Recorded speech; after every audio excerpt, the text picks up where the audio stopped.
Good morning, everyone. Thank you for joining us on this beautiful day.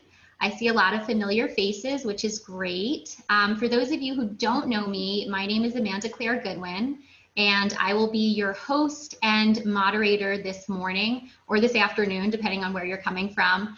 Just a little bit of backstory. I actually founded National Orange Wine Day back in 2018.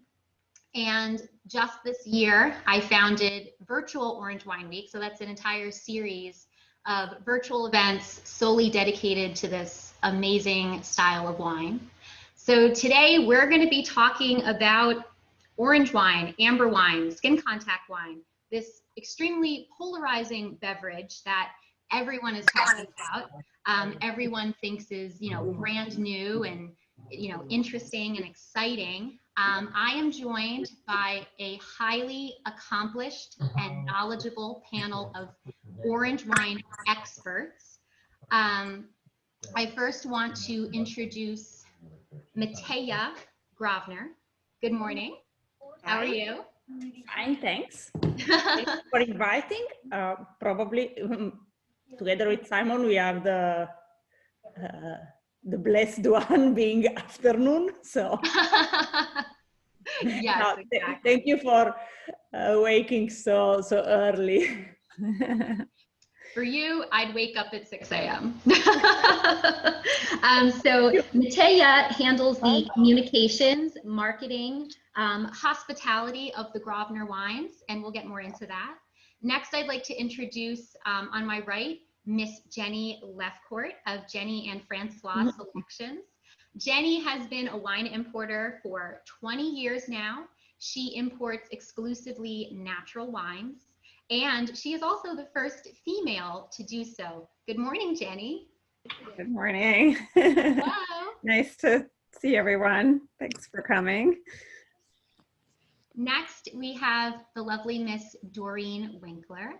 And Doreenwinkler is a certified sommelier. She's a natural wine sommelier, if you will. And she also founded Orange Glue, which is an orange wine subscription service. So you can get these bottles sent to your home monthly or kind of like a la carte.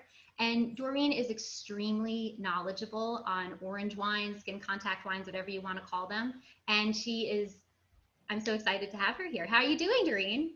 Hi, good morning. I'm good. How are you? Hanging in there. Thanks for having me. Yeah. And last but certainly not least, we have Mr. Simon. Can you just turn that down? Literally, the one is. Could everyone please mute their microphones if they're not already muted? Yes. Okay. And last but certainly not least, we have Mr. Simon J. Woolf, author of Amber Revolution. And this is an amazing book which tells the story of amber wines and how they came to be and the history of them. Simon, how are you doing this morning? Very good, thank you. Or afternoon for me. And yes, exactly. Sorry. No worries. Yeah, I'm in Amsterdam, just to be clear. That's right. Simon and Mateja are coming from Europe, and everyone else is on East Coast time. So thank you for joining. I will go ahead and start the agenda. So we're going to start with a history of this style of wine. We're going to again go into the future, and then we're going to kind of go into questions. And I want this to be really interactive. We have a small enough group that we can be interactive. So when I open up to questions, feel free to turn on your video. Feel free to unmute yourself at that time and ask our panelists questions, because that'll definitely be the time to do it. So first, I want to start with Simon and Mateja. And I really want to talk about the history of orange wine, skin macerated wines, amber wines, whatever you would like to call them. Where did this all start? Maybe Simon, you want to talk about the history way back in Georgia? Yeah, we can. I'll definitely say something about Georgia, but I guess the other thing just to say or just to reiterate is that in a way, this way of making wine out of white grapes with their skins, it's kind of the default thing that you do if you don't have any technology and if you don't have any equipment. And I still meet winemakers working on a very small scale today, and I ask them, why are you making orange wine? And they say, well, we haven't got a press, we haven't got any technology, we've got a very small cellar. So it's not only the obvious thing to do, it's actually the only thing we can do if we've got white grapes, because we don't have a way of separating the skins. So I mean, this has always been the default thing to do. Of course, if you go far enough back, in some parts of the world, people probably didn't even separate red and white grapes at all. So you would just have everything thrown in together. But in parts of the world where there was an idea about quality and maybe focusing on particular grape colors or varieties, then this tradition started to emerge. And I think Mateja can probably definitely say something about the tradition in her part of Italy, or Slovenia as it once was. But the oldest tradition that we know about at the moment is in the Republic of Georgia, so in the Caucasus, where there is archaeological evidence, certainly going back about 5,000 years, that people were making wine, and they were probably making what we would now call amber wine, because that's always been the more important style in Georgia. It's all the type of wine that you toast with in Georgia since antiquity has always been amber rather than red. Red wine always more reserved for religious ceremonies.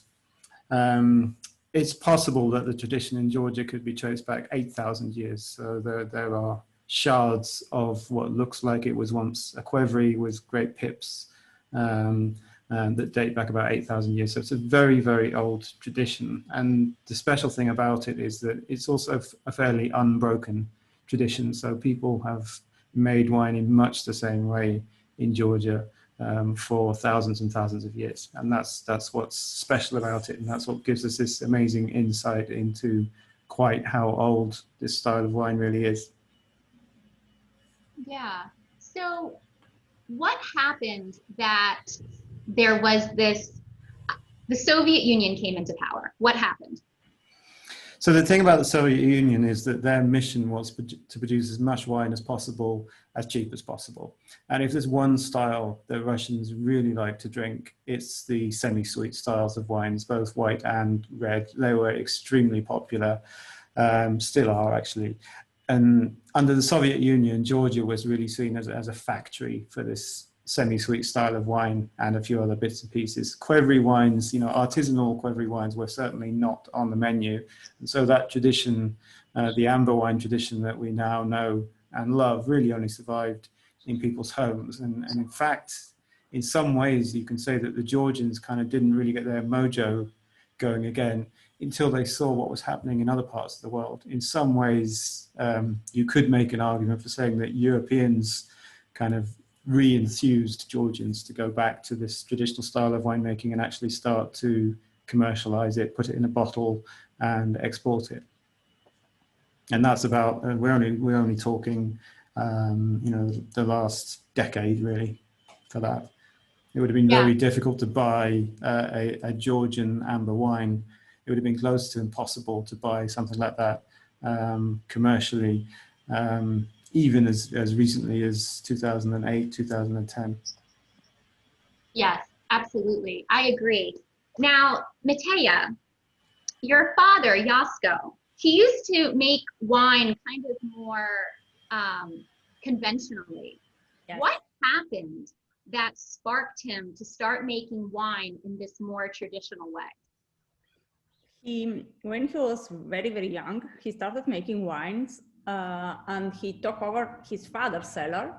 His father was making wines in a very traditional way, which was at the time with few hours, maximum 2 days of skin contact in big wooden barrels. And the wines were then sold bulked. You maybe know, in Italy, in the late 60s, 70% of wines were sold bulked, not bottled. But between the 60s and the 80s, the market, the Italian society and the market for wine completely changed. In the early 80s, more than 70% of wines were sold bottled. So this was a very quick change, important and quick. My father started making wines in a much more modern way compared to his father, because he was following a little bit more the market, but he still remember what the quality and what the taste of his father wines was. In the 80s, he started using small barrels, the barriques, and he was pretty known in Italy with his wines, but he wasn't satisfied about the wines itself, because the wines were like many other wines around the world, which wasn't a bad thing. But what about the terroir? Is there really no difference between producing in Collio instead of South Africa or Napa Valley or in Chile? This doesn't mean they are bad areas, of course, but the idea at the time was to bring to zero all these differences, and he couldn't understand why, because if you have something special, we should try to make it coming out, not hiding it. And after a trip in Napa Valley, he was very, very disappointed about what he has seen there. Not that he doesn't like US or the Californian producers, but the question was, why should we bring all the wines to taste the same? What's the point in producing wines all around the world having the same taste? It's the same what was made in Georgia during the Soviet Union. It's just splitting the production between many different producers, but the result was the same. And not speaking about quality, about the average quality. And so when he was back, he started thinking about what to do and how to express our terroir in a different, a better way, if it was possible. And especially he was disappointed about Ribolla. Ribolla, it's a very funny grape. Not all the wine grapes are so tasty. Ribolla has a pretty important skin, so it's a kind of crunchy grape.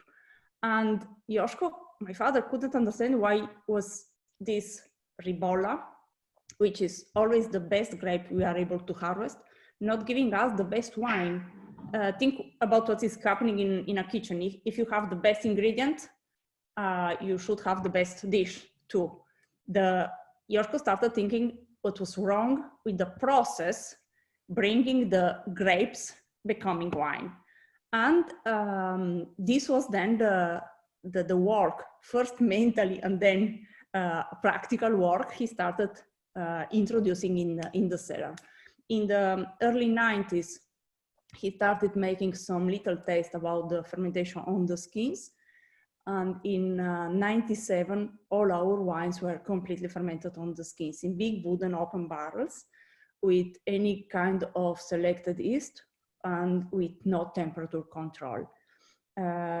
This was a consequence of the previous vintage in 96. Between June 19th and 20th, we had two incredible hailstorms, which destroyed the 95% of our grape production.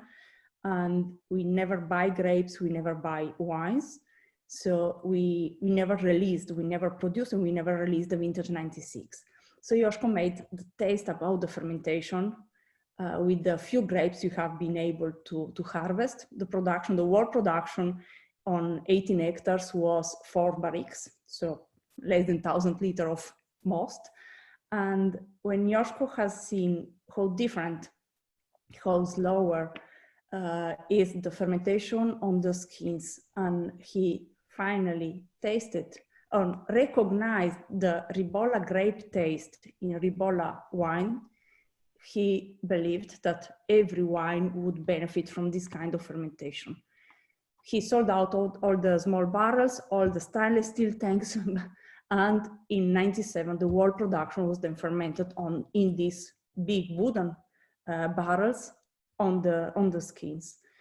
In 97, to a friend of us, Udo here, Gelveri in Armenia nowadays, Udo has been able to travel to Georgia, and he brought us a small 250-liter big clay pot and a qvevri. And together with the whole vintage 97, Josko made this small amphora fermenting, buried in the soil, and the fermentation was completely different, much slower, much longer. Then longer is the fermentation on the skins, then more time has the becoming wine to extract from the skins all the good things. And this was what Josko wanted to have. He went crazy in love with this fermentation, and he tried to go to Georgia in order to see if there was a possibility to find people making amphoras and buying them. As Simon told, even in Georgia, they were producers or still using amphoras, but there was no market for amphoras, there was no market for amphora-produced wine, and no one was buying or selling amphoras. Josko met few Georgian people living in Slovenia, and they helped him in order to organize his first adventure in Georgia. The first time his visa was, in order to respect the visa, he had to travel on armored cars with armored guides, with guards with him, because the situation was very, very dangerous. He has never seen or understood such danger, because Georgian people are very welcoming, but it's true that Georgia was almost in a civil war. So in 2000, when he went there, he made it. He found some amphoras. He found some people able to produce amphoras, and he started buying and importing them, because we had to organize everything by ourselves. In May 2000, when he was back, he was dreaming about fermenting the vintage 2000 in amphoras. It was impossible because the first truck with 11 amphoras arrived too late. It was November, but from 11 amphoras, 9 were completely broken. So he had to go back. It took us 5 years to collect all the amphoras we needed. Nowadays, we have 47 amphoras, and but the first vintage fermented in amphora, partially fermented in amphora, was then 2001, sorry. The main difference between 2000, the last vintage fermented on the skins in big wooden barrels, is that the skin contact in 2000 was between 12 and 14 days. In 2001, we went over 3 months. So much, much longer period. And a completely different taste the wine is preserving and keeping from the skins. Amazing, amazing story, what he went through to get those amphoras for his winemaking. Now, I remember reading somewhere that there's this infamous vintage where Josko didn't tell people he changed the wine. Is there any truth to this story? Yes. This was in 97, with vintage 97, because it was not because he wanted to hide something, but because he was so sure he was improving, he was making something extraordinary, and the taste of the wine should be so completely different and amazing, that he thought everyone would understand. Just drink the wine, you know.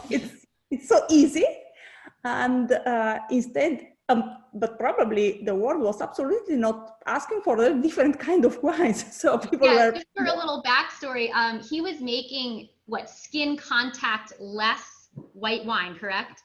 No, before until 95, Yeah. Our white wines were all fermented without skins in barriques, so in 225, 28 liter barrels, preserved in these small barrels for the first year, and a second year of élevage in stainless steel tanks. So very classical, a little bit more Burgundy style white wines. And when he moved from this kind of wines to skin fermented wines, no one was expecting, and no one was demanding about such a kind of wine. And this was then pretty difficult to make people understand.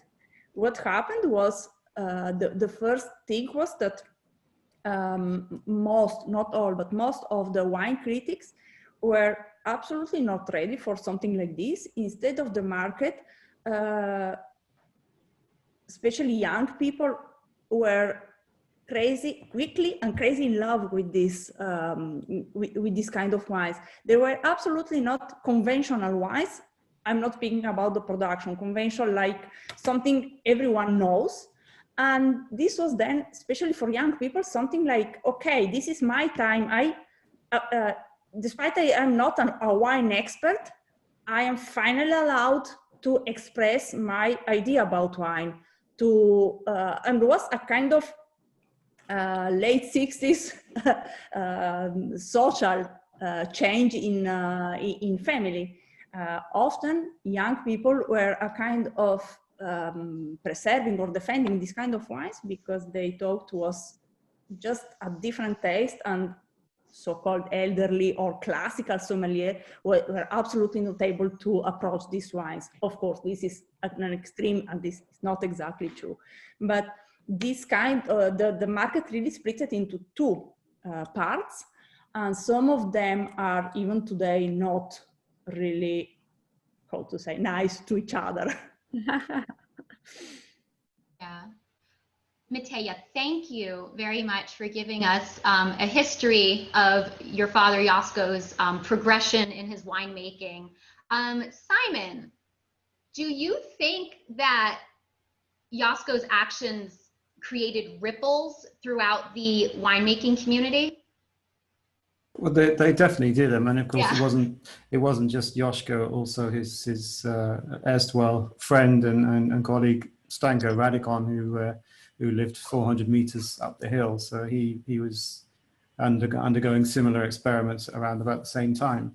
And I think, you know, the arguments will probably rage on long after we've all left this planet about, you know, who was the first or whatever. But I think the important thing that Josko Gravner and Stanko Radikon did was not necessarily that they were the first people to go back to this style, because there were people in Slovenia who never stopped producing it, but they were really the first to make something out of it. They were the first to put it in front of wine enthusiasts around the world and say, this is important, you know, this is us, this is something special about where we come from. We want you to take this wine seriously. So I think that's what was so important about what Josko did, and Stanko and the others who kind of saw that this was something important. And they really said, you know, this isn't just some sort of weird, faulty farmer's wine that we're making here. This is actually something that has something to say about our tradition and our region. And I think that's what got so many people excited. And of course, Josko has been, I think, incredibly influential. He's also mentored a lot of younger winemakers. I mean, you know, I'm constantly meeting people, and I ask them, now, where did you get your Ribologgiala vines, or where did you get the idea from? And they all, oh, it was Josko. And he's, yeah, I think he really wanted this tradition not to die and to have a bright future, not just with what he was doing, but with others too. Yeah, that's amazing. It's how like someone or a group of people can have an idea and it just has these beautiful ripples where there's just longevity and it just keeps going. I now want to move the conversation over to Miss Jenny Lefcourt. Jenny, as an importer, what challenges have you faced trying to bring this dynamic, polarizing style of wine to retail shops, to different markets? What are some of these challenges? Hearing this about the beginnings of presenting these, well, in the US especially, I think that, I started the company in 2000 with Francois, who I since have bought out about 9 years ago. But when we were first presenting wines, this reaction of, something being unfiltered or a little cloudy or a little too much CO2, which is just natural from fermentation, rather than the less CO2 and more sulfur to protect, because CO2 can protect a wine from oxidation as well.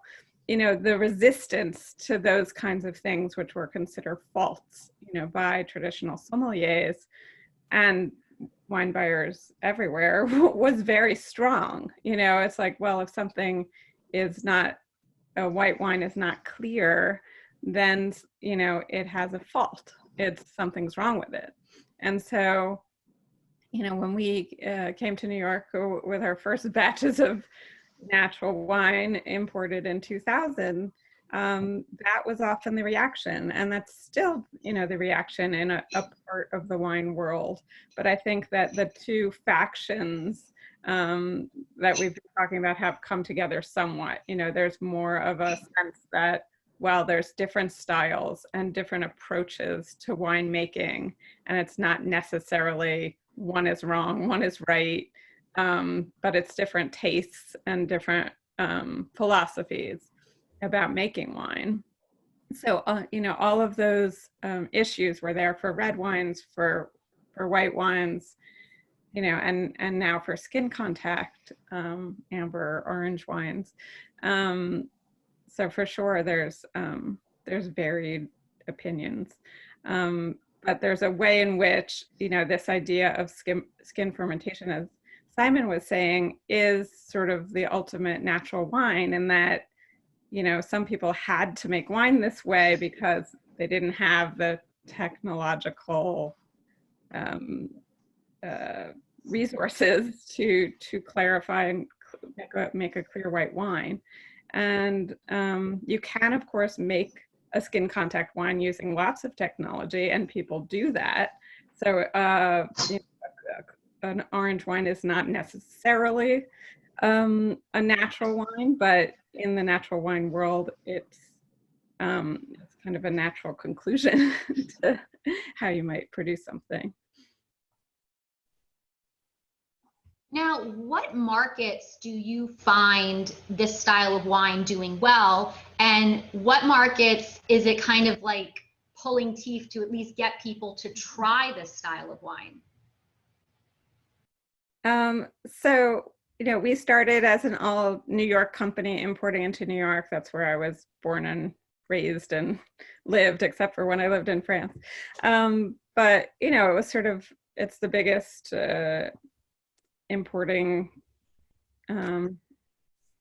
city in the country. So, it's sort of maybe a little ahead of other places, but, we sell wine in almost every state at this point. And there's pockets of people who are super interested in natural wines. And so also in these skin contact wines across the country at this point. Some places being more open than others for sure. Probably if you look at who consumes more organic produce and other things, it corresponds somewhat to that, I would imagine. One misconception about, I mean, this is more natural wines, and we talked a little bit about this last night, actually, but some retailers are very reluctant to carry natural wines or natural style wines, skin contact wines, if you will, because they think they're less stable, they won't last as long. Yeah, we were talking about this a little bit last night. From a winemaking perspective, well, I mean, sulfur is the issue oftentimes that people focus on. It's not always the right issue to focus on, but sulfur stabilizes wine. It protects it from oxygen. It kills off bacteria. So most people, when they're making wine, they pick the grapes, they put sulfur onto the grapes to kill off the yeasts that are naturally present and the bacteria, and then they add a selected yeast from a lab to start the fermentation. Natural winemakers are using indigenous yeast, and if there's any sulfur, it's usually right before bottling to protect the wine. But if a producer feels like the wine is protected without that, then they won't use it, a natural winemaker, that is. But like lees and, you know, not filtering a wine and having very well-balanced grapes, you know, we know that there's more acidity in organically grown grapes, for example. So the balance of the grape and the balance of the wine and the lees, you know, the sediment that's present in a wine will often protect the wine just as well as stripping it of all of that, having less acidity, having less sediment, and then you have to protect it somehow. So then you have to add sulfites. So it's almost like the way of winemaking makes it more fragile. And so, you know, these wines are often incredibly stable. And I've tasted, you know, very old natural wines that have been kept in cellars for many, many years. So it's definitely a misconception that these wines are not hearty, you know, wines that are stable. If they're well made, they can be very stable and last for years. Thank you, Jenny. I want to move it over to Doreen Winkler. Doreen, as a sommelier, as someone who's right at the front lines from the bottle to the consumer, what are some challenges that you see trying to sell these types of wines and sell these styles of wine to your customers? Honestly, I have the most beautiful experiences working with these wines. So I've been a sommelier for a very long time. So I don't want to say it because I'm really old. You're not old. Yeah. So like I've been working with traditional wines, you know, for the first part of my sommelier career. And then I was dabbling in about 2012, 2013 with natural wines. But at this point, I didn't really have a stage that was then presented to me when I was hired for a Scandinavian restaurant here in New York called Aska. And yeah, I was able to create 100% natural wine list. And actually, Jenny was the first one I bought from. And yeah, Nick, the rep, really helped me to introduce to these wines. And he came in so many times to so I can make some really good decisions for the restaurant. And I must say, I became so much more excited to have this full-blown list. We had an 18-course menu of pairings at this place, or a 7-course, and people were excited. I was excited. So I don't really have so many misconceptions with the customers when I'm with them, with the guests. I just got a lot of bad comments more from other colleagues. You know, I was invited to Aspen Food and Wine, and I'm so excited. I was there twice. Once invited from Ray, thank you. And once I was doing something with Wines of Portugal with another restaurant that I worked with. Literally the chef saw me at Aska and was like, you know, I need you to help me bring some natural wines to us, and skin contact wines. So I have really amazing experiences with that, but not so much with some of the other colleagues. When they asked me what I do, I was like, yeah, I'm working with this natural wine list, or now been consulting for many years on retainer for restaurants. And they're just like, that's not wine. And I'm like, okay, whatever. I don't care about these things obviously anymore. I'm confident. I love natural wine, and I feel like there's no way back. But I can't go back ever. But skin contact wine, I really got into it very, very from the get-go, actually. There were a few things, you know, a few wines that was this is maybe too harsh with tannins. So I really think you shouldn't be starting with a Gravner. We should be starting maybe with something else that's really for the advanced palate, and it's beautiful. And I wish I could sell lots of that.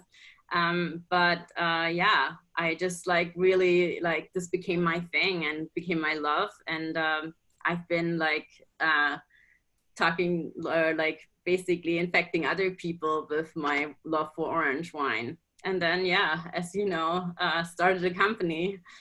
And again, everybody's kind of laughing. She's doing an orange wine subscription. Yes, I am. And I'm very happy with that. I personally love Orange Glue. I think it's a great idea, and it really helps take the guesswork out of choosing wines for people. What are some of the thoughts and misconceptions that are prevalent within the sommeliers that you're around? Like, what would they say about orange wines? You know, I'm not really in the sommelier community anymore so much, but back in the day, the last, like, I would say, especially between like 2013, 2016, you know, it's just like wines that like big, like Bordeaux's big names. It's just like, for some people, this is like, they feel better, you know, and when they like work with these wines, or I'm not even sure. I mean, I was at a wine trip last year, and somebody was there. He had 2,000 wines on the list. He was from Canada, and he's like, "You work with orange wine? Crazy." But yeah, it's there's all kinds of comments that are coming over. I can't really think of all of them, because I'm really trying to just think about the positive things that are happening. Yeah. What are some of the descriptors and feedback that you get from clients when they try orange wines? So from our clients now at Orange Glue, it's actually just me and my boyfriend. I'm always like, we have to like, I have to like be more official, but I'm getting the best comments. Sometimes people don't know like to chill these wines. So they're like, okay, we're doing like a Zoom. Sometimes I do a Zoom with people, and they're like, the wine is not chilled. I'm like, okay, like, let's wait a little bit then, or meet back in half an hour. But like, I'm always doing like something like in every box. So we have 3 or 6. We're always doing a sparkling. Then we're doing a little bit of a softer, lighter skin contact, and something a little bit more unctuous. Some people have asked me to just bring the big guys out, but like, I really want to like show like how versatile orange wine can be. And that's one of the most beautiful things about this style of wine, is that it is incredibly diverse. I've met people who are like, oh yeah, like I've tried orange wine, you know, kind of like a been there, done that mentality. And I'm sure you would agree, like, that mentality is incorrect, as well as all the other members of the panel. But yeah. Yeah, and so it's like, there's so many colors, so many shapes of this specific wine, and I love it. You know, when we like, when I do like a Zoom for like, with like 6 bottles, and we have all these glasses in front of us, and people are really like seeing, wow, this is so incredible. And it's yeah, I'm excited to like pick every single month these wines out. And yeah, the comments are amazing. Like, I get so many DMs, I just opened this, like, there's like so much, really, there's so much love. I just had this, I love it. Can I have more? No. Sorry. I'm only buying for the members and a couple extra, and like, I'm not selling the bottles. I'm only selling this as a pack. Yeah. So I'm just going to open this question up to all of our panelists. Doreen, I'm going to start with you. Can you retail your first orange wine experience for us? What was the wine, if you can recall? It's basically, it was also at Aska, that like, it's just the one that I remember. It's a producer from Jenny, and they're no longer with you. They're now with Regal Wines. They're from Tuscany. It was a Malvasia, and I'm totally forgetting the name right now. Do you remember it, Jenny? The Combaya? Yes. Yeah. And like, the kitchen was all over it, and I was like, okay, it was a little harsh, I felt, you know, but I was like, I love the style. And from there, I popped many others. That's great. That's great. Jenny, do you remember your first orange wine or orange wine experience? I mean, it was probably Gravner or Radicon or Gravner. You know, there weren't a lot around in the US, you know, for many years. but sitting down, you know, with a wonderful pairing at Asca, for example, where we did a dinner, I think it was after Doreen left, with we bring in in the new space? Strohmeyer, Weinderstiller, or Erde from Münster. These wines, Nesterik in the Czech Republic is doing many different skin contact wines from different varietals there. You know, there's so much more available now in the US, and you know, thanks to a lot of sommeliers like Doreen, Lena Matson at June, or Severine at 10 Bells was one of the first to say to me, oh, you know, Christian Binaire in Alsace is making something, I want to bring it in for 10 Bells, like pushing us to say it's okay, you know, there will be buyers and you know, a reception of these wines and a place for them. So it's really, you know, right now that's missing a lot, is these wonderful sommeliers sort of pushing things along and explaining things, the pleasure of these wines to their clientele and pairing them, because after all, these wines go with a wonderful dinner. So missing New York restaurant experiences. Yeah, same. Couldn't agree more. Definitely missing New York restaurant experiences. Simon, can you retail your first orange wine experience? Sure. I mean, well, the story that I usually tell is that my first orange wine experience was in 2011. Basically, I went to a wine bloggers conference because in 2011, I had a different career and I just started a wine blog. I think that got a bit out of control, didn't it? But yeah, I went on this bloggers conference and they randomly took us on a press trip to a small village called Prepoto in Friuli Caso. And we ended up in the cellar of one Sandy Skerk. And I think my life was never the same again after that. But so that's the official story that you can read in my book. But in actual fact, I went back to some random scraps of paper and tasting notes the other day, and I discovered that actually in 2010 I went to a wine tasting at the famously conservative Wine and Spirits Education Trust, and a very nice man called Walter Speller, who writes for Jancis Robinson, opened a number of Italian natural wines, and one of them was actually Elisabetta Foradori. I forget whether it was Fuorapista or Fontana San, but so yeah, it was either Foradori or Skerk, depending on, yeah. That's amazing. Yeah, Wine and Spirits Educational Trust is quite conservative. I can attest to that. I've gone up to the level 3. Mateja, I'm interested to know because of where you grew up, but what was your first orange wine, amber wine experience? We tested it to what Joshko was producing. Actually, it took us a few years to understand that everything was changing, but since we were living it, we couldn't understand how big this change was. So for us, it was just normal. It was just, I just made wine in this way and let's test. And this was, so we didn't thought it was something new, something different. It's just what happened and what we were living in. And so in Oslavia is a very small village. In 3 kilometers, we have 7 wineries and they are all family-run wineries. So it was normal to share all the experiences, the things, and you just went from one cellar to the other, or they were meeting in someone's house like ours or at Stanko's, and everyone was bringing just a bottle filled from the barrel, so not really bottled wine, just to taste, or people were just moving from one cellar to the other in order to discuss about what they were doing, what was the result, or they adopt, or they you know, when you start doing something, there is absolutely no knowledge about it, and you just learn by doing.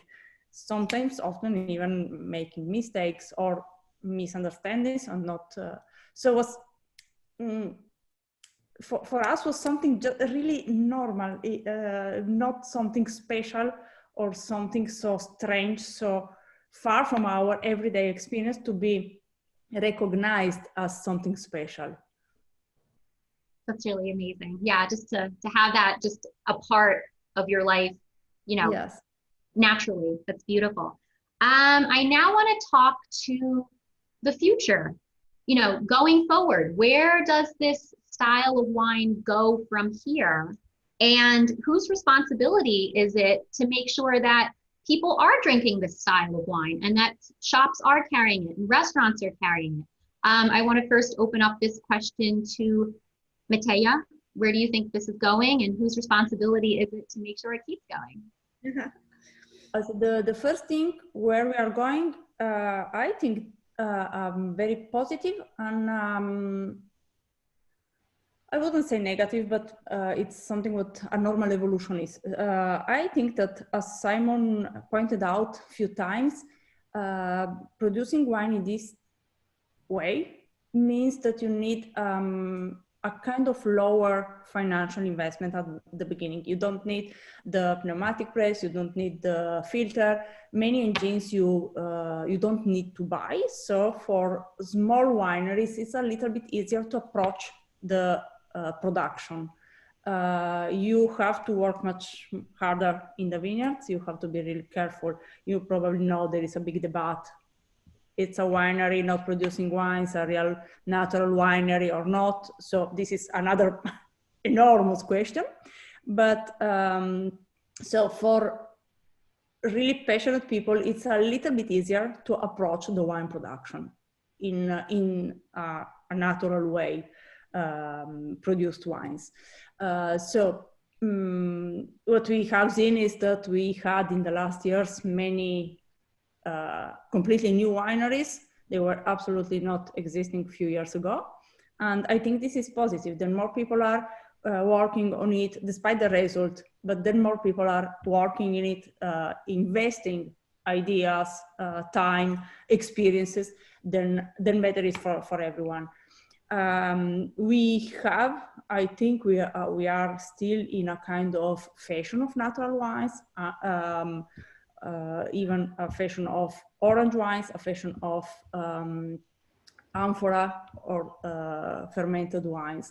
Like everything, like every fashion, even this one will be over.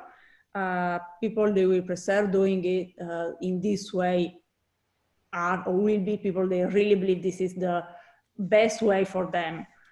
So the best way to preserve their terroir, to preserve the taste of their grapes. So this means that they are even producers that are making so-called orange, amber, amphora wines just because they are in fashion.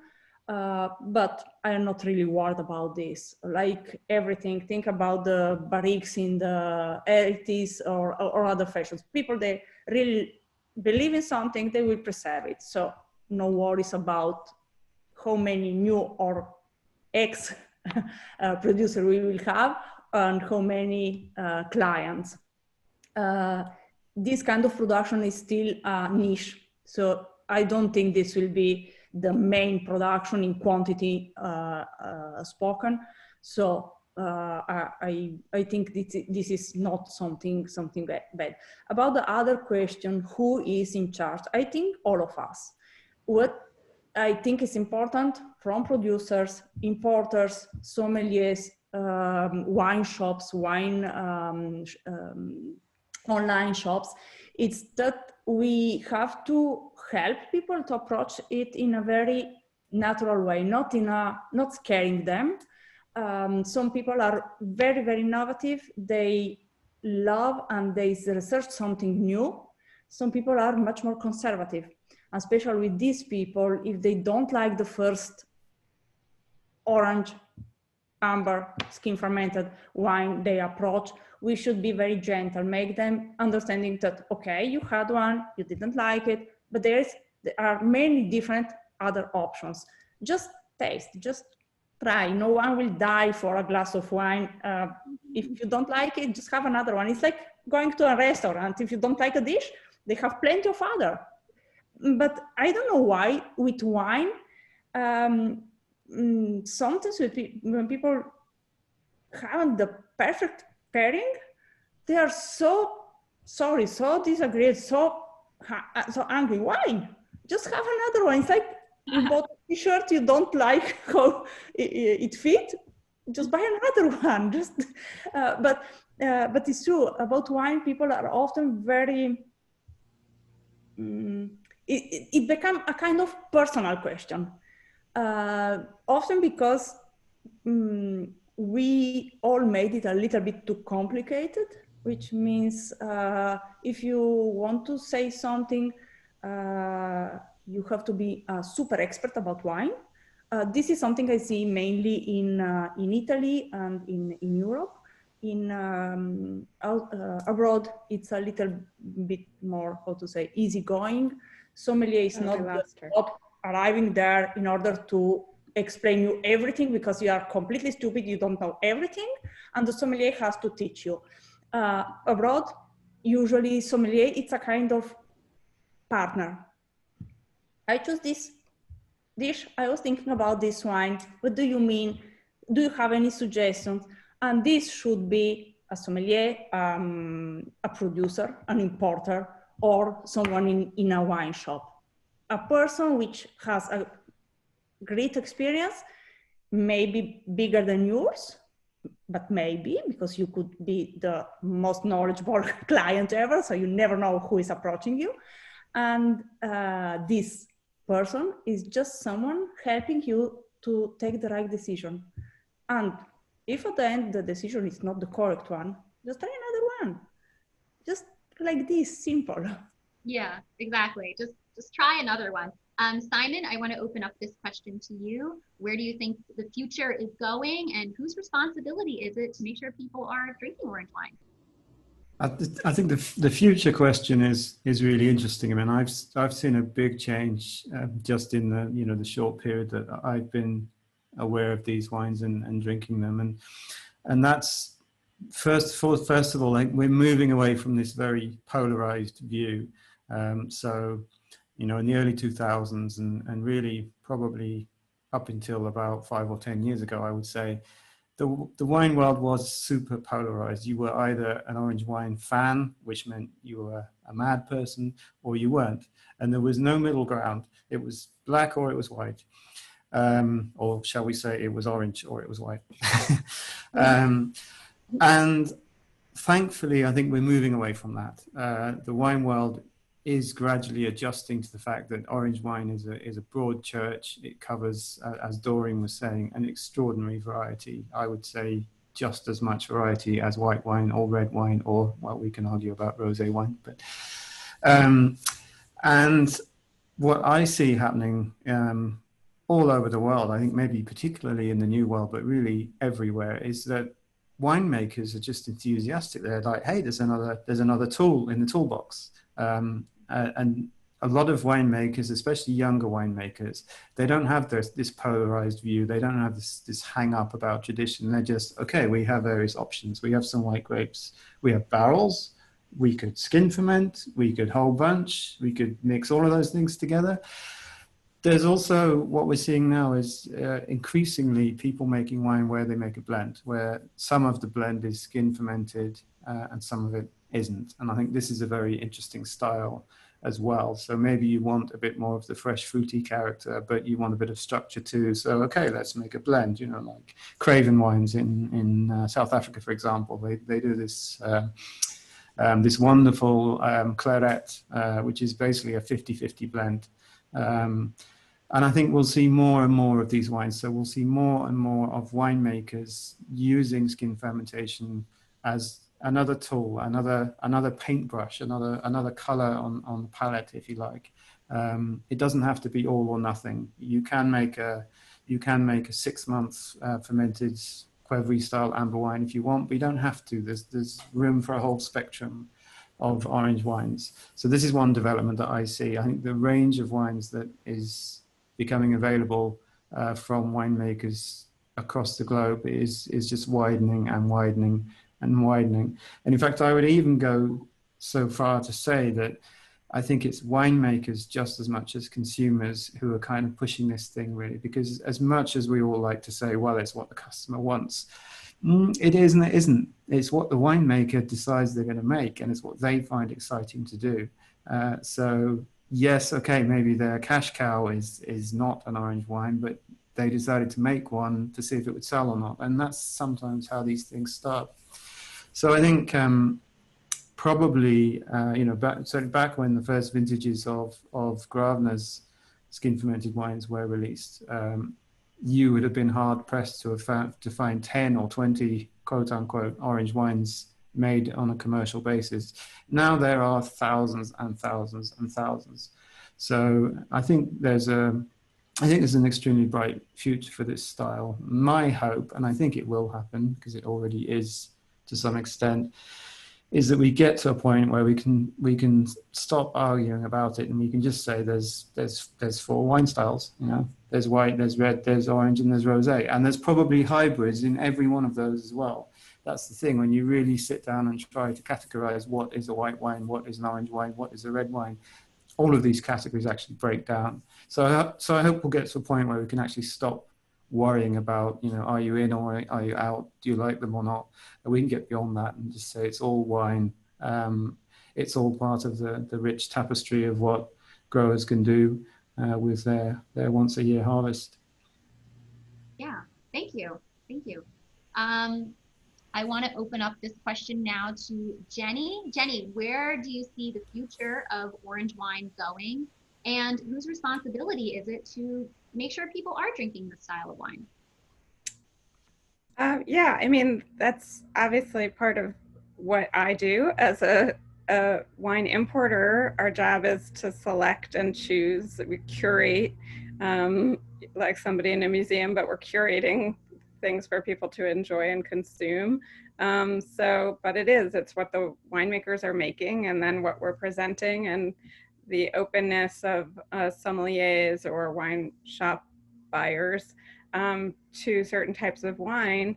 I do want to drive home as well, like, you know, this is a white wine that's skin fermented. What's strange about it, it's putting into the forefront a technique of winemaking, which I think can be intimidating to people. And maybe that's part of the rejection on a part of the consumer basis. It's like, I don't want to necessarily know or hear about technique, or I tried one of those. But yes, it's just a technique. It's a white wine made with contact with the skins. The way, you know, you wouldn't say, oh, well, to necessarily to somebody who's just looking to buy a bottle of red wine without necessarily delving into how it was made. Oh, well, it's half, you know, carbonic maceration, half destemmed, and like that's too much information for some people, which is fine. That is interesting to wine professionals and some people who are like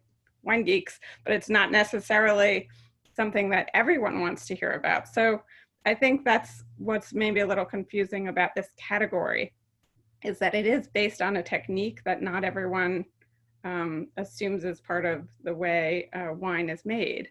But to me, it is, again, it's, you know, the good ones are the best of both worlds in a way, because you have the structure and tannin of a red wine with the freshness of a white wine. And when those come together in a beautiful balance, it can be extraordinary, pleasurable. I mean, that's what it's all about, is pleasure. So if you don't get pleasure from a specific skin contact wine, again, yes, try another one. There's all different levels of texture and structure and aroma, and, you know, it's a huge world of wine out there. So try them until you discover what you like. And, you know, it's our job to bring in wines that we think will be pleasurable to people and that they'll enjoy.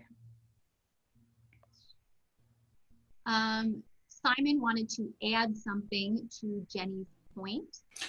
Yeah, no, I just, Jenny, I thought it's really interesting what you said there, because you just, to my ears at least, you just gave the perfect justification for why we should call them orange wines and not skin contact white wines. If this is an argument that rages in professional circles, it frustrates me no end. And I think, you know, some people say, oh no, orange is a stupid name because it's a fruit.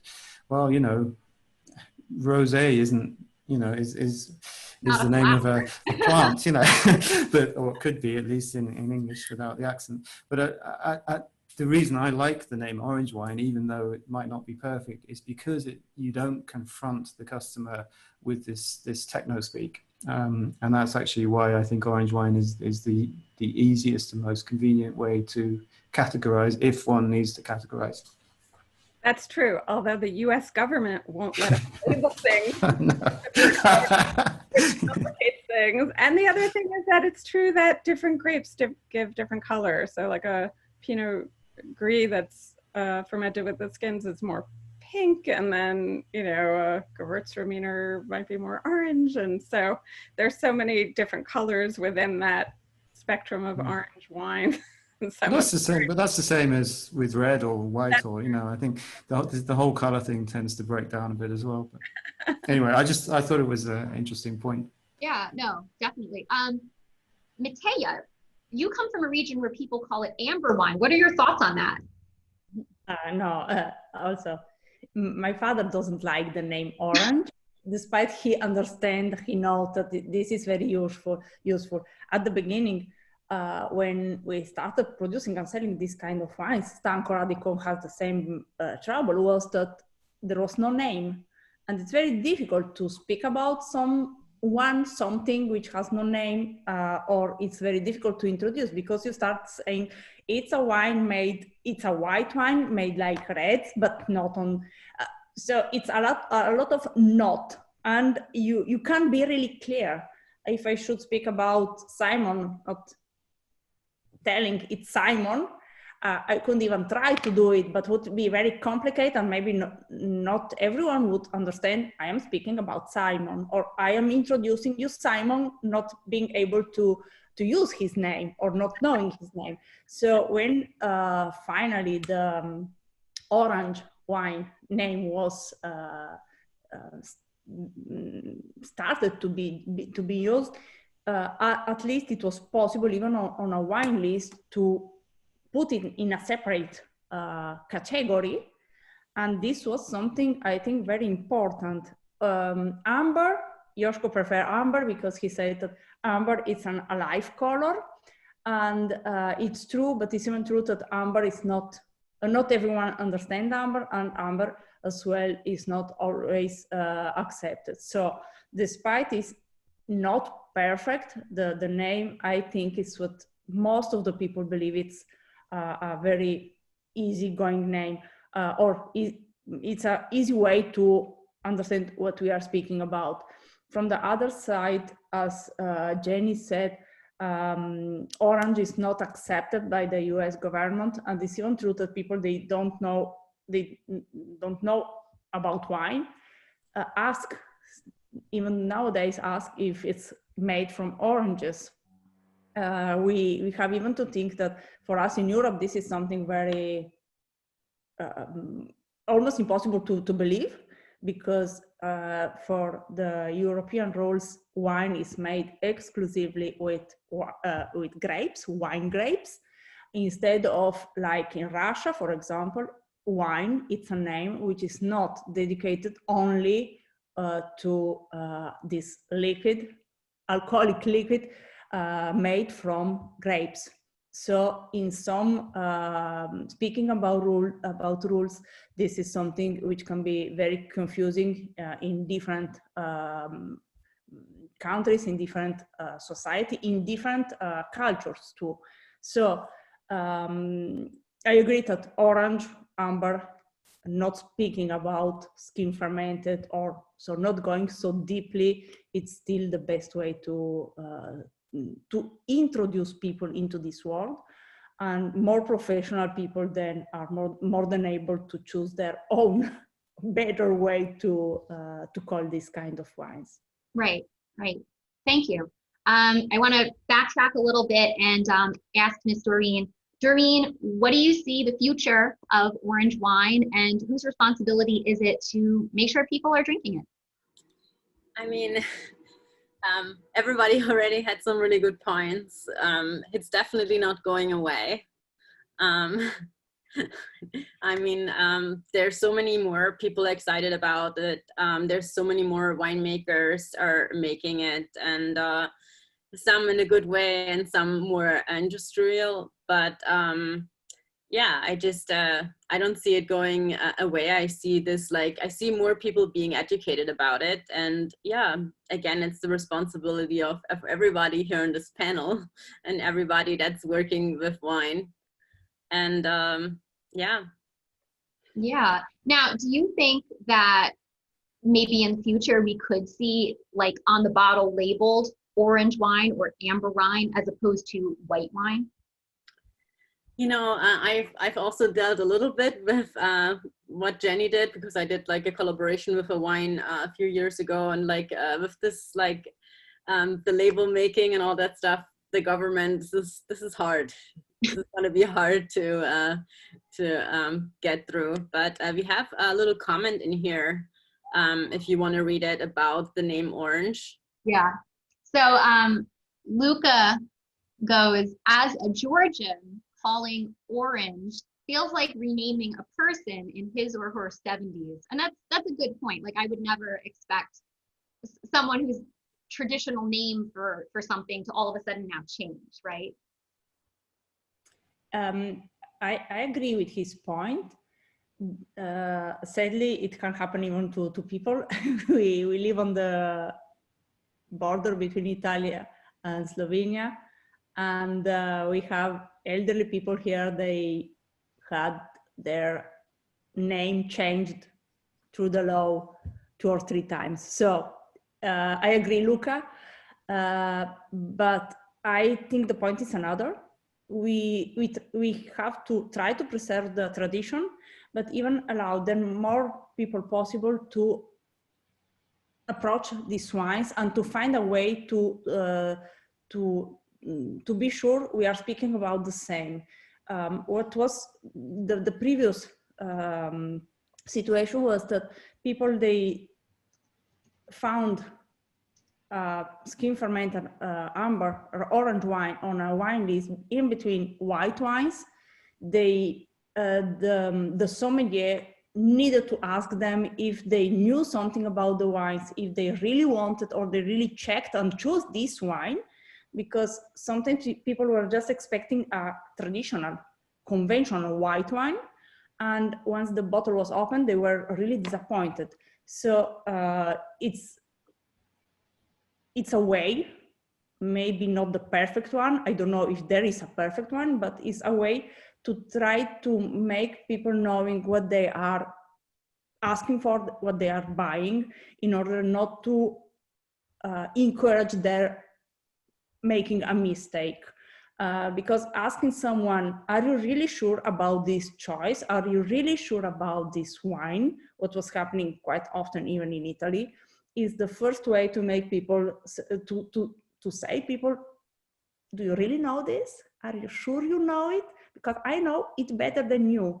And this is then not, it's not always easy to overcome this, this point.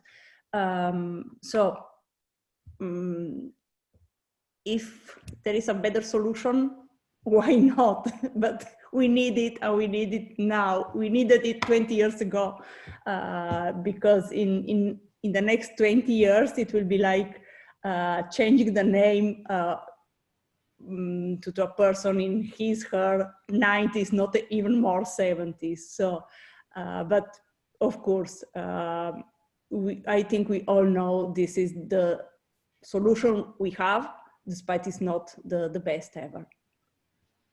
Thank you. Thank you.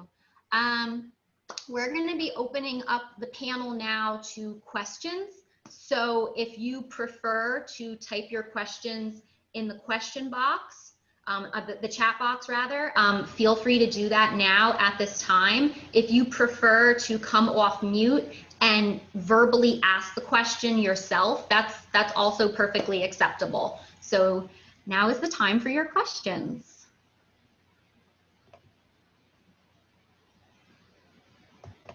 So I'm just gonna unmute a lot of you right now.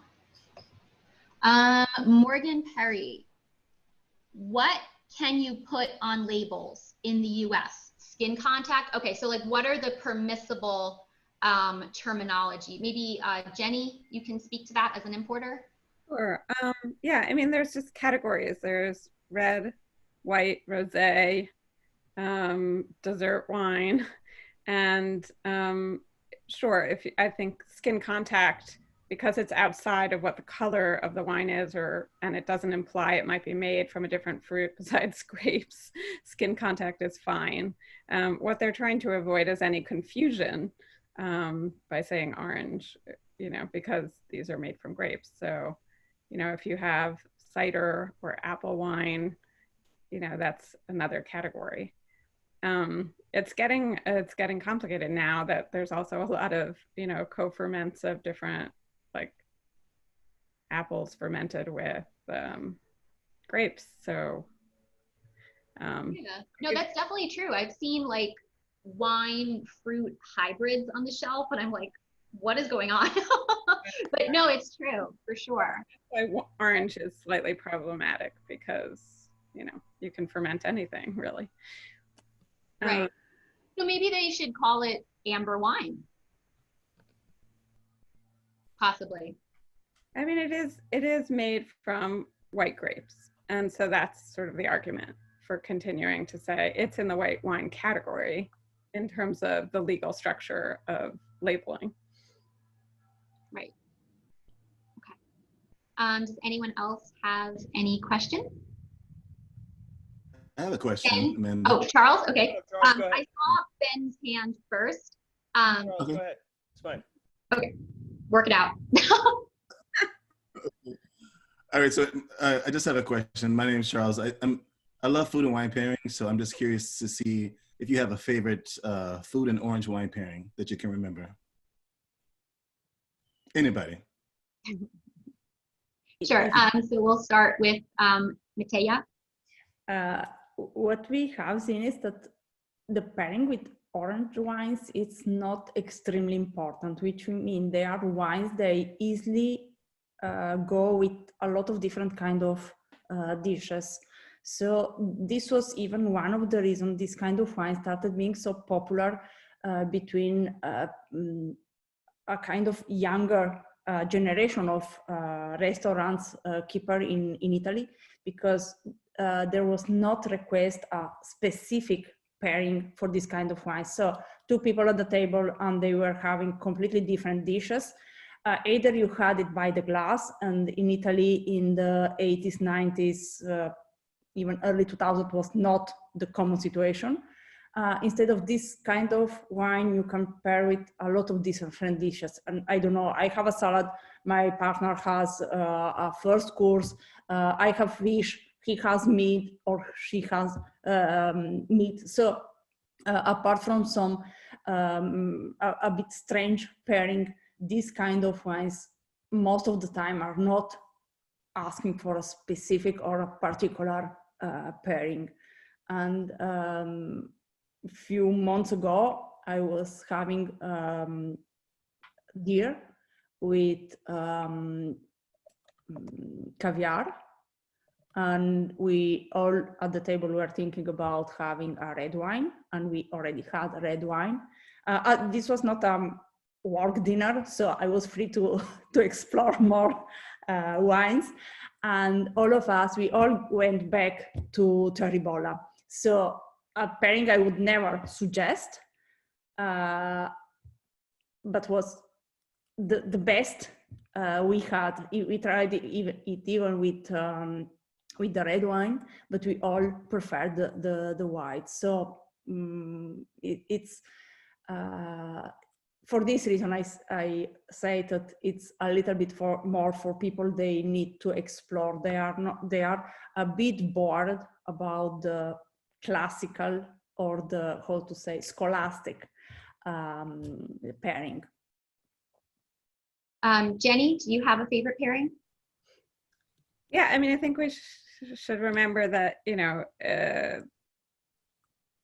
skin contact orange wines are made from different grapes. So obviously there's a huge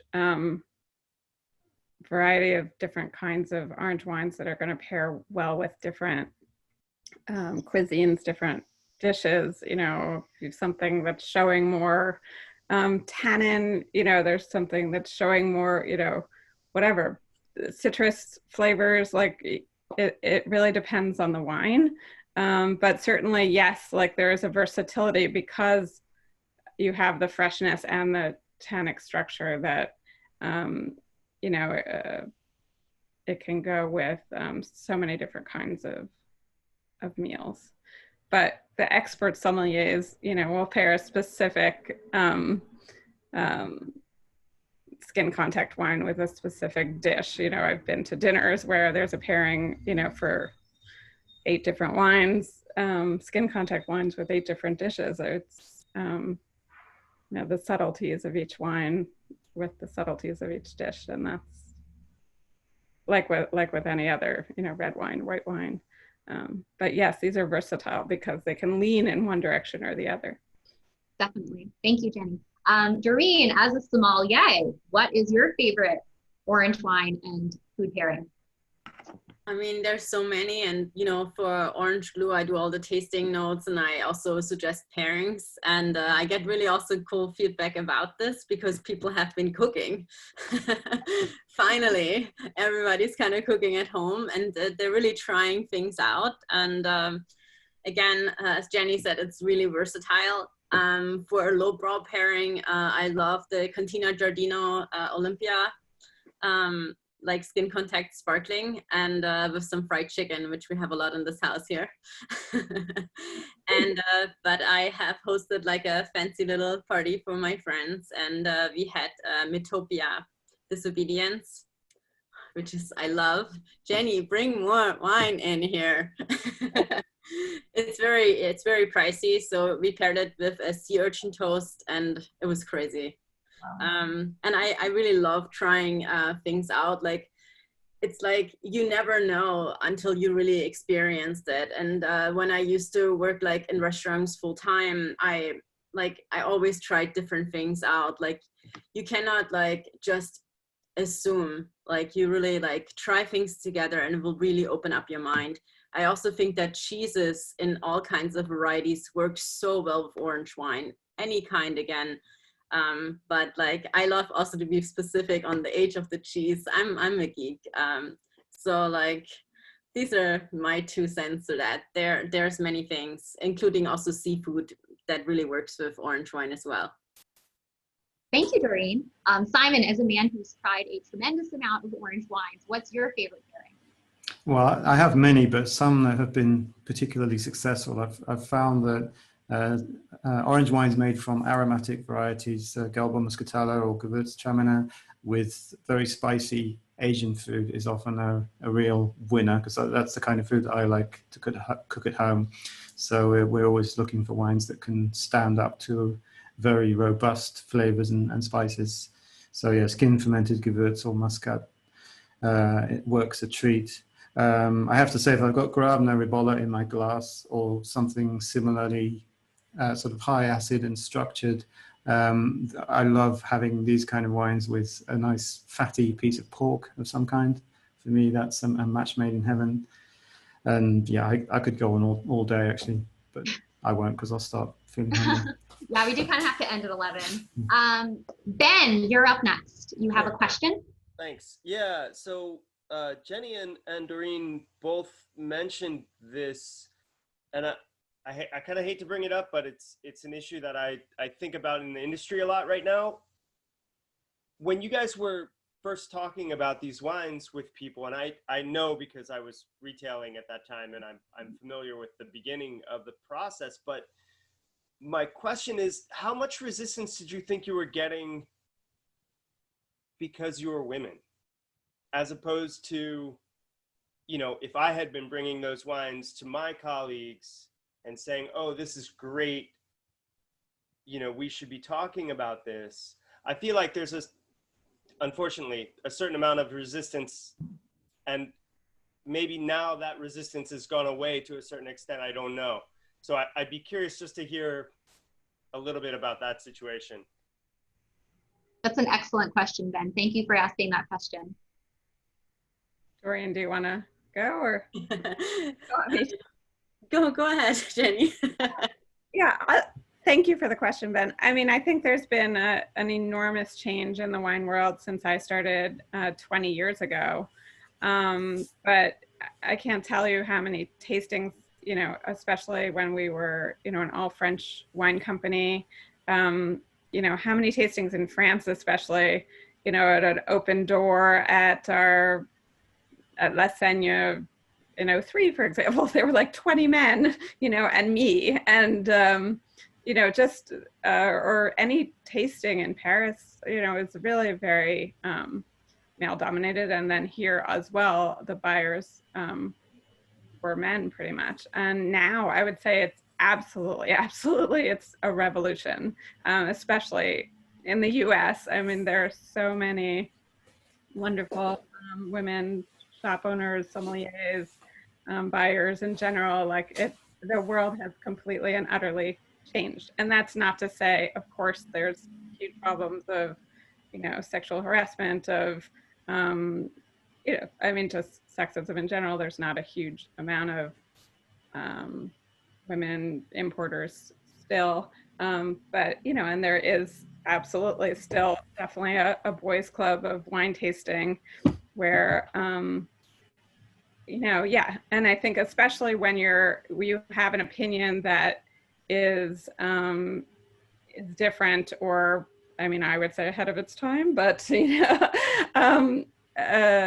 just about, you know, what is a wine fault and what is a wine, you know, what is just a great wine, a natural wine. These arguments coming out of, you know, from my perspective and my voice and my opinion, you know, we're definitely not always heard. Definitely not. It took a long time to gain the respect of the wine community. And I definitely think that has a lot to do with gender, but also with, you know, the wine world 20 years ago wasn't maybe ready for these wines.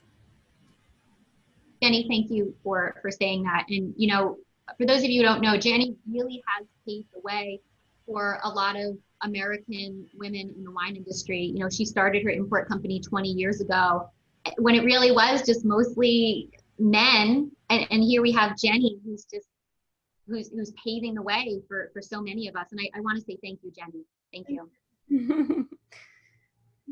Doreen, what do you think? Ben is an early supporter. Hi, Ben. I don't really have any like really negative like experiences when it comes to like orange wine specifically. You know, I'm from Germany, and I started my sommelier career when I was 22. I worked in a really fancy hotel where a James Bond movie was made. And just by the way, like I had more issues back then being so young, you know, and I was living in Hamburg, and like the community is like, I think I was like one of the only women. So like I had a really hard time there, and the tastings were like not the same as they are here in the US. They are small. You're invited to a fancy restaurant and you're like one of 8 sommeliers or wine buyers to taste. And like these experiences were hard because they would always try to put me down.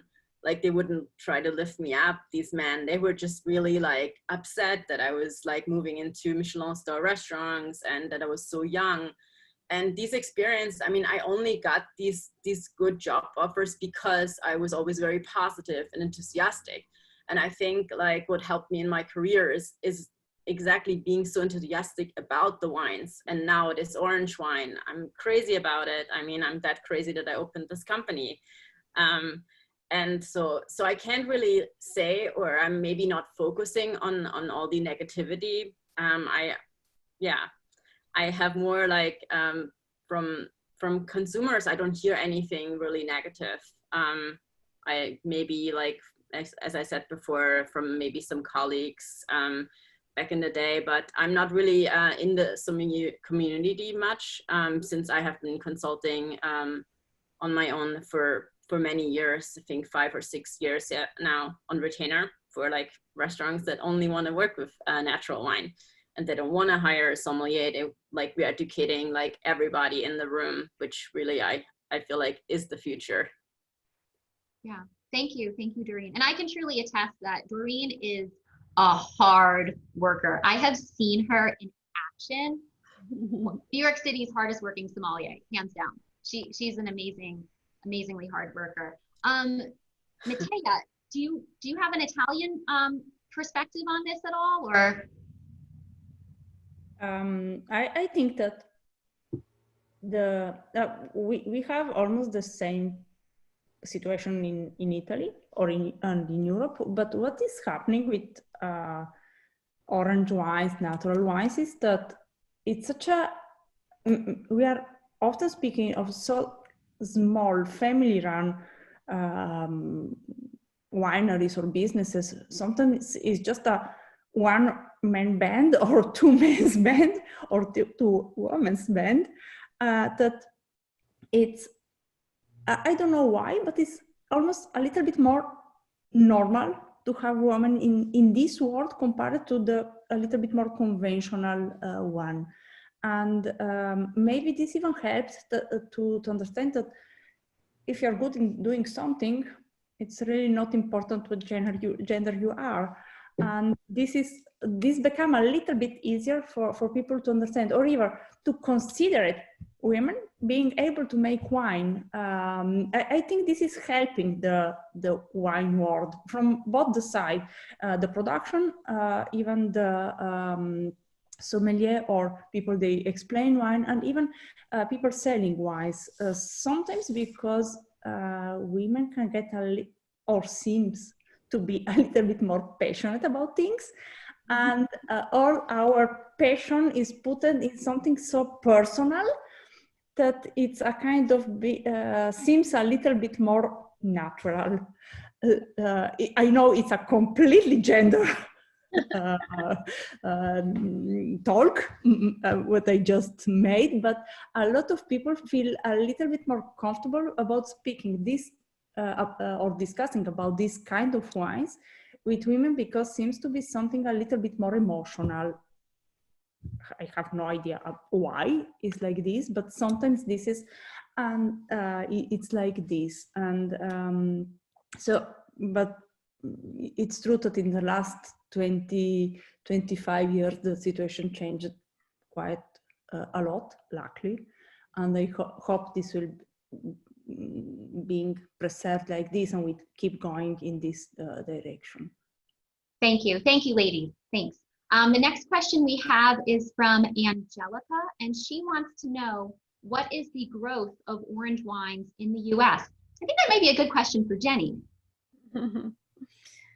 It's enormous. I mean, we can't keep anything in stock that we import that has some, yes, orange wines. I don't have a percentage for the US, but I can say that I mean, in general, the growth of natural wine in the US is enormous. And then orange wine as a category within that is also quite big. Yeah, thank you. Doreen, do you have any comments on the growth as well? Because you do have orange blue. Well, I just hope that Jenny finds more wines to import. That's all I can say. The growth is tremendous, and it will just keep on growing. And I mean, when you look also at natural wine, like maybe 5 years ago, like some shops were like, doing a couple here and there, and then like some restaurants wanted to do half, which I never did because I don't like that kind of stuff. Half conventional, half no orange, or half natural wines. But like now it's like natural wine is normal, and orange wine will become normal too. I mean, it's like you can't like go in a place anymore and not get natural wine. So like it's maybe still harder to get the orange wines, but Wherever I consult, there's always a big orange section that is called orange, not like white wine. That's great. I'm going to start a new movement. It'll be called Normalize Natural. Yes. We have another question from Luca. So Luca is asking, what do you think of the tendency of big commercial conventional wine factories moving to amber winemaking? Is it a helping hand for small winemakers with their marketing capabilities, or a challenge for reputation? That's a question right there.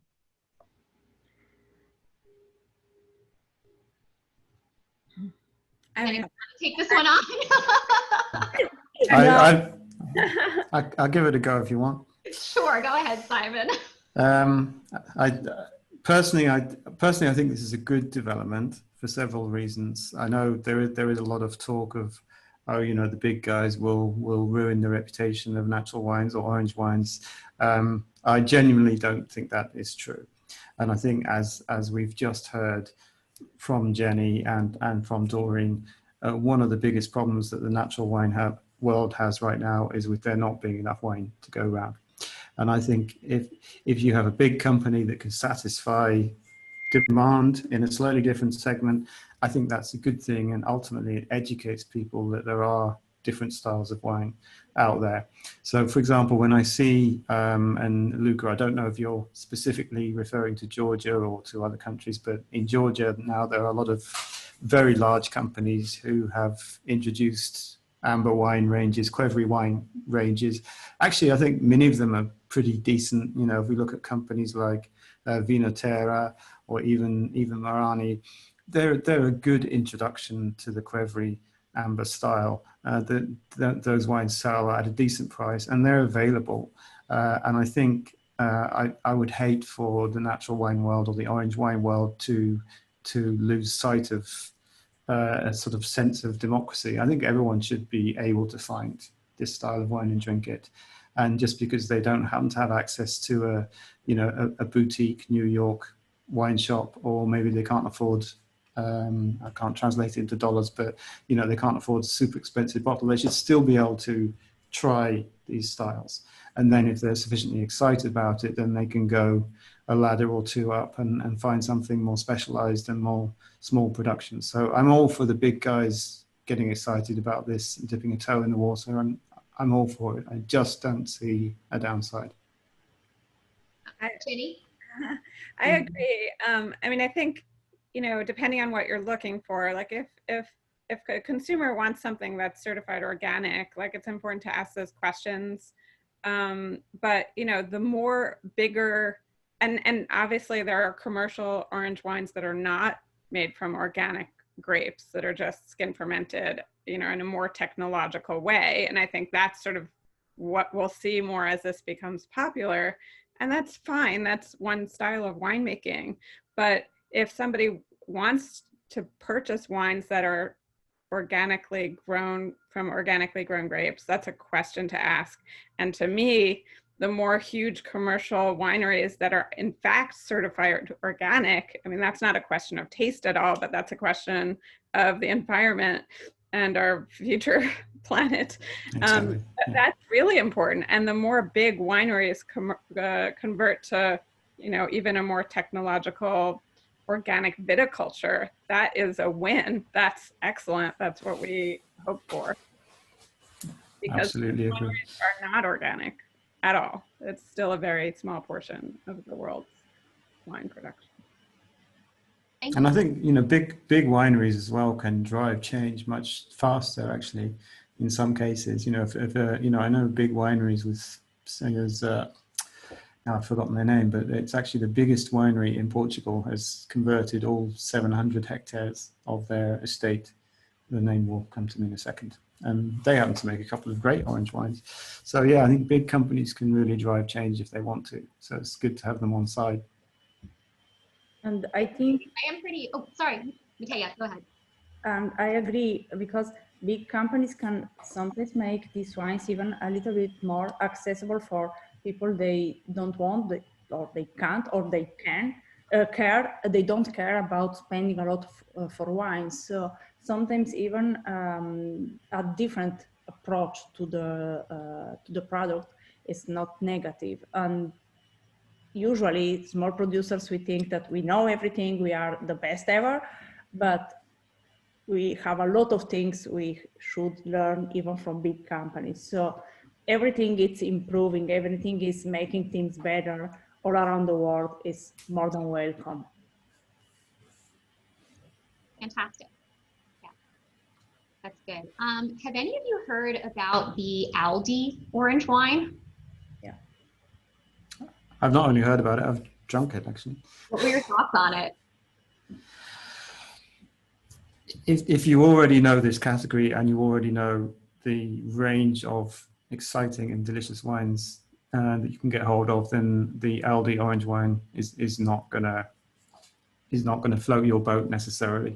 But the fact that something that said orange natural wine and was made from organically grown grapes appeared on the shelves of a UK supermarket with a price point of £6 UK, I think it's great just to raise people's awareness, you know, that oh, maybe all wine isn't natural, you know, this is something different. So yeah, it's an interesting thing. It's also interesting that a company like that would want to put a wine like this on the shelf. I think that speaks a lot. Yeah, I definitely was really surprised when I learned that maybe like 2 years ago that Aldi was making an orange wine at €6. I was like, how is that possible? It's possible because it was made in Romania by Romania's largest winery, Cremele Recas. And the cost of labor and cost of land is very, very cheap and very, very low in Romania. So they were able to, I mean, I spoke with the MD of that winery, and he said, to be honest, Simon, he said, that's actually one of our most profitable wines because we have wines that are selling for £3 or £4. And that's actually a premium wine for us. That's interesting. Yeah. So if anyone has any questions, last opportunity to ask your questions. If not, we will proceed to closing remarks. Simon, what grape is that wine, the Aldi wine? It's a blend. A native, like a Romanian grape, like a Fatasca, or is it a Pinot Grigio kind of thing? So the first year they made it, it was, let me get this right. There's an article about this on my site, by the way. So if I get this wrong now, then we can check. But I think it was mostly Chardonnay or even 100% Chardonnay the first year they made it. And then the second year that this winery made it, not just for Aldi, but they did some own labels for other supermarkets as well. They introduced a bit of Fiasca, Blanca, and a couple of other things as well, I think. So it ended up being a blend. Which actually leads me to a quick follow-up. Is there anyone making native variety Romanian orange on a more human level? I've heard. Knows about. I've been told there are, but yeah, Caroline Gilby, MW, gave me a couple of names, but I haven't had a chance to follow them up. So it probably is out there somewhere. Yeah, but Romania is one of those countries that's it's still having its some kind of quality wine renaissance. Really, it's taken a while to get going again. Thank you, Ben. Thank you. Okay, everyone. So if there's no more questions, we will proceed with closing remarks. Oh, is there any statistics on how big orange wine? No, I don't think we have any statistics at the moment. I put some back of an envelope statistics together for a presentation I did last year. Yeah, I won't go into exactly how I put them together, but I estimated that at an absolute minimum, there have to be about 20 million litres of orange wine that are being sold and consumed every year. Can't be less than that. That's interesting. Could well be a lot more. I just can't prove it. Okay. All right. So closing remarks time. Mateja, thank you so much for joining in this discussion panel. I really appreciated you coming on and speaking with everyone. Do you have any last minute thoughts, last minute comments that you would like to share? No, I am very satisfied about the discussion. I learned a lot of things and I have a lot of things to think about. So I think this is the best you can have in every kind of meeting. So anything is, how to say, completely done, and you have to consider many different things every day. So thank you for inviting and for organizing, and thank you, special all East Side people waking up so early in the morning in order to allow us, me and Simon, European time to be available. Thank you so much. Thank you. Jenny, any closing remarks for us? I agree. I'm so, it's like, I guess I'm a bright sider in some ways, and I think it's so lovely to be able to come together with you all. We're in different parts of the world, and to be able to have these conversations pretty easily without getting on planes is one advantage. It's pushed us all to come together to talk about things we care about, and I think that's wonderful. And yeah, just to say, I think. Going off the conversation, are we afraid of these big companies making orange wine? I think it's important not to confuse orange with natural. Like, there is a winemaking technique and there is the way you grow your grapes. If you grow grapes organically without chemicals, that's one thing. And then to use skin contact is just a technique in winemaking. So that technique, yes, can be taken. And I guess the confusion that could happen with bigger companies coming in is to assume that they're organic, and I think that's an assumption we shouldn't make. And it's important to ask the questions and to read and to say, how is this wine produced? How are the grapes grown? If that's an important question for everyone. The other side of it is taste, and just being confident to taste a million wines until you find your own pleasure and your own things that you like, and remember what they are to be able to drink them again. Thank you. Great talking with you all. Thank you. Doreen, any closing remarks for the group? Well, I really enjoyed the conversation, and I'm so happy to see many people from the industry here, and also some journalists. I got some private messages here, and I can't wait to answer them all, and also just some emails from this group, which is amazing. I just feel like I'm always the one that asks a lot of questions, not only like when I work with my reps, I often DM winemakers. It's my specialty, slide into the DMs.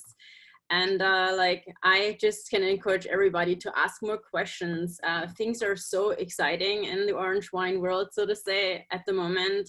There's so many different techniques. I mean, I just learned about somebody that does this amazing wine on the floor, skin contact. It's exciting.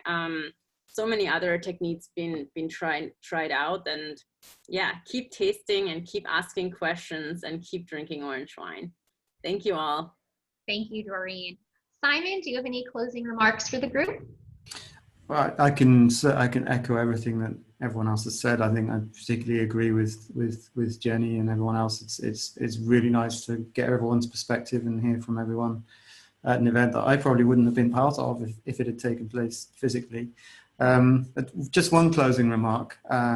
It amuses me that it's maybe 5 or 6 years ago, I think I started to specialize in writing about orange wine, and I wrote a few articles and started on the journey that would eventually become my book. And I remember thinking, I wonder how long can I specialize in this? Maybe I can manage to concentrate on this niche for a year or two, and then I'll exhaust it and I'll have to start writing about something else. Hasn't happened yet. I'm still finding new things to explore in the world of orange wine. So long may it continue. Yeah, that's amazing. Well, thank you everyone so much. Let's give a round of applause to our panelists. Thank you so much for all your expertise, your knowledge, sharing your experiences. I appreciate it so much, and so does our audience. This event is a series of events that will be happening today specifically for the trade. After this event from 2 to about 3:30, the woman who needs no introduction, Pascaline, will be teaching on Austrian orange wines. And then from 4 p.m. to 5 p.m., there's a really amazing class about marketing, e-commerce, SEO optimization, playing up your social media, particularly to more natural wine specific areas. It's taught by Nisa, which is an online retailer, like an e-commerce platform for natural wines. We did a dry run the other day, amazing class. And then in the evening today, we have a fun, lighthearted trivia event at 8 p.m. on Facebook Live. And the account hosting that is Amy on Cloud Wine. So thank you so much to everyone who came. If you have questions, you can email me, amanda@therealhousewine.com. And I guess I'll see all of you next year. Bye, everyone. Thank you. Bye. Thank you. Thank you so much. That was great. Guys, amazing job. Thank you. So much. Bye, Amanda. Bye. Enjoy the rest of your day. I have this recorded, so